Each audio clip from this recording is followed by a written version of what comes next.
Remplissons l'évier d'eau et laissons le robinet ouvert. Plaçons la balle sous le jet, voyons à quelle vitesse elle commence à tourner. Si vous commencez à déplacer le jet, la balle le suivra et restera dans le courant. Maintenant, attachons-la à une ficelle et laissons-la retourner dans le courant. C'est comme si elle était collée. Mais avec un peu d'effort, on peut quand même la retirer. Si votre balle de ping-pong est bosselée, il vous suffit de la plonger dans l'eau bouillante pendant quelques secondes pour la redresser. Hop, et la balle retrouve sa forme initiale. Vous pouvez à nouveau l'utiliser. Vous pouvez également placer un briquet sous la boule cabossée, mais à une certaine distance pour qu'elle ne fonde pas. Vous voyez qu'en quelques secondes, elle reprend sa forme initiale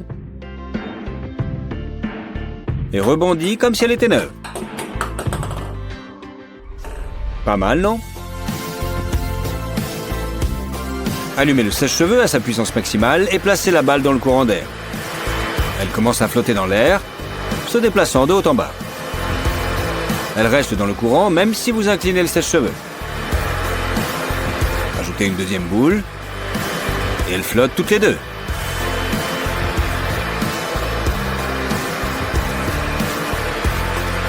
Mettez un rouleau de papier toilette au-dessus et elle s'envole brusquement à travers le rouleau. Regardons encore une fois. Voici l'angle maximal auquel la balle reste dans le courant. Prenez maintenant une paille à cocktail ordinaire. Pliez-la, angle droit. Portez-la à vos lèvres et commencez à souffler fort à l'intérieur. Puis placez une balle à l'autre extrémité. Voyez à quelle vitesse elle tourne et reste sur le tube. La durée dépend uniquement du volume de vos poumons. Et maintenant, le même tour mais avec un entonnoir.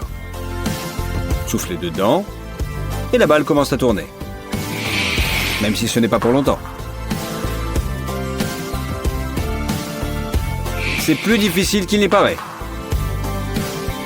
Mais pourquoi se torturer si l'on peut simplement attacher un entonnoir à un sèche-cheveux?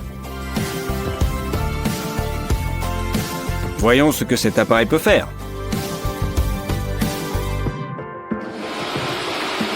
Ne mets pas la balle trop loin de toi. Place-la aussi près que possible et elle se met à tourner à toute vitesse. Waouh!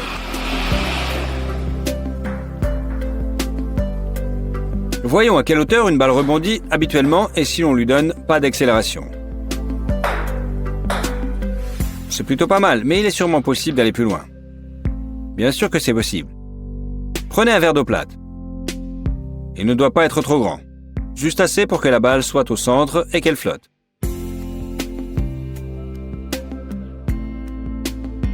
Lancez le verre et la balle s'envole littéralement vers le plafond. Recommençons. Regardez la puissance. Sans le plafond, on ne sait pas jusqu'où la balle serait allée.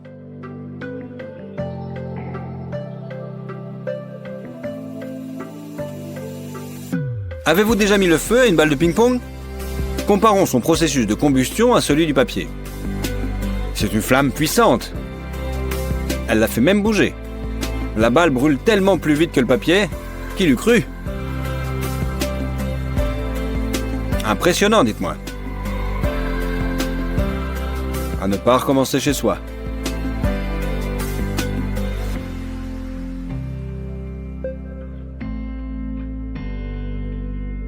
Dingue.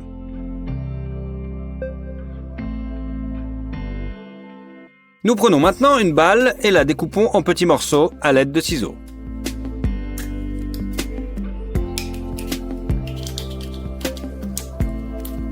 Ensuite, nous avons besoin d'un petit morceau de papier aluminium. À l'intérieur de cette feuille, nous plaçons les morceaux de la boule précédente et nous l'enveloppons soigneusement comme un bonbon.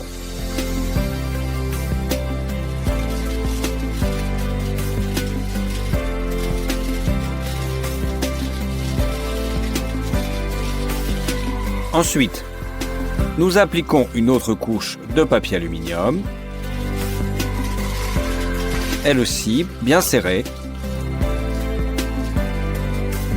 Maintenant, plaçons notre bonbon dans un aquarium vide. Mettons le feu et commençons à chauffer progressivement la feuille d'aluminium jusqu'à ce qu'il y ait soudainement de la fumée. Enlevez vos mains et regardez. Des flammes jaillissent comme dans un lance-flamme. Voyez-vous comme c'est beau au ralenti? Mais surtout, n'essayez pas ça chez vous. C'est comme avoir un vrai dragon cracheur de feu dans un aquarium.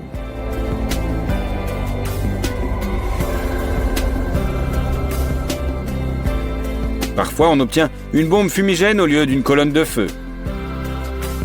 Mais je trouve ça cool aussi. Pas mal? Nous avons maintenant besoin d'un récipient en verre en forme de cylindre. Regardez, l'œuf ressemble à une boule.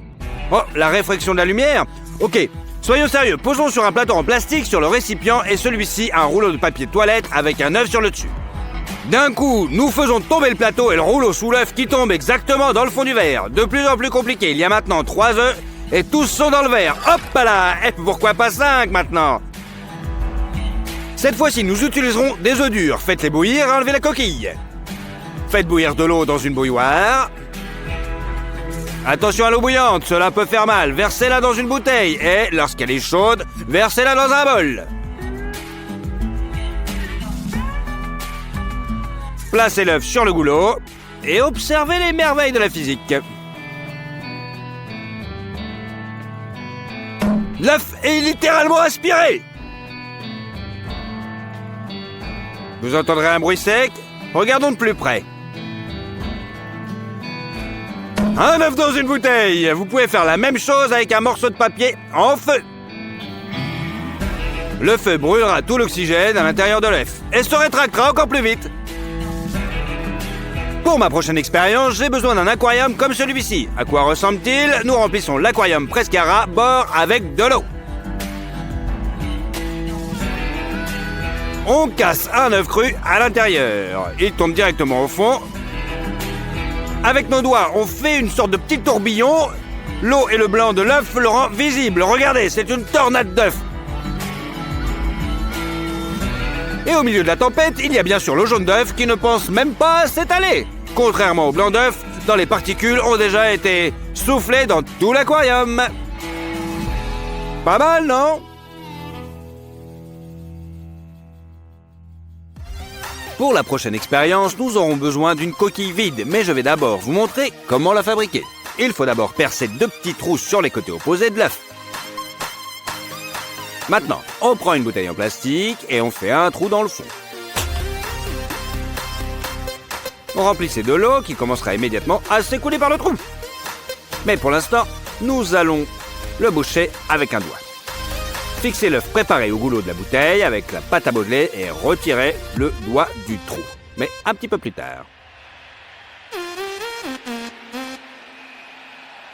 Voilà, c'est fait. La pression fait sortir tout le contenu de l'œuf. Rincez la coquille juste après dans un récipient en verre rempli de vinaigre. Le calcium, dont la coquille est principalement constituée, sera dissous sous l'effet du vinaigre.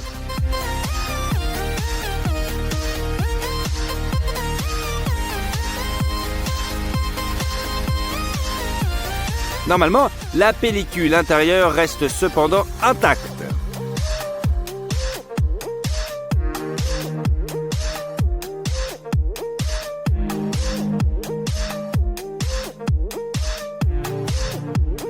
Après 1 ou 2 jours, retirez la coquille du vinaigre et rincez-la bien pour éliminer les sédiments. Ensuite, séchez-la à l'aide d'un sèche-cheveux afin d'éliminer l'excès d'humidité. Soufflez le film pour qu'il reprenne sa forme d'œuf original. Et voilà, nous avons maintenant un œuf en caoutchouc. Il est élastique et rebondit bien sur les surfaces. Tout comme une vraie balle. Pas mal, non?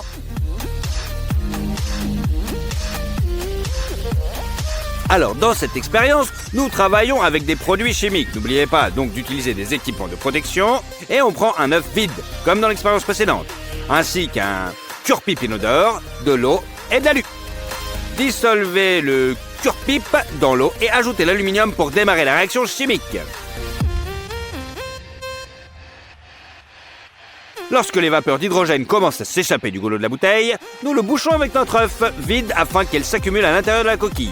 Maintenant, nous plaçons la coquille sur un support et nous allumons le gaz qui sort par le trou. Mais ne refaites surtout pas ce genre d'expérience à la maison. C'est, je vous assure, très dangereux. Pendant ce temps, notre coquille d'œuf, boum! Voilà, regardez l'explosion. Pas mal quand même. Et enfin, un petit crash test sur un œuf de poule normal. Fixez l'œuf avec 2 plastiques de ruban adhésif et placez progressivement 3,2 kg d'acier sur le dessus. Voyons ce qu'il peut contenir. 3 kg, 6 kg, déjà près de 9 kg. Wouhou! Je ne pensais pas qu'il pouvait en contenir autant. Et pendant ce temps,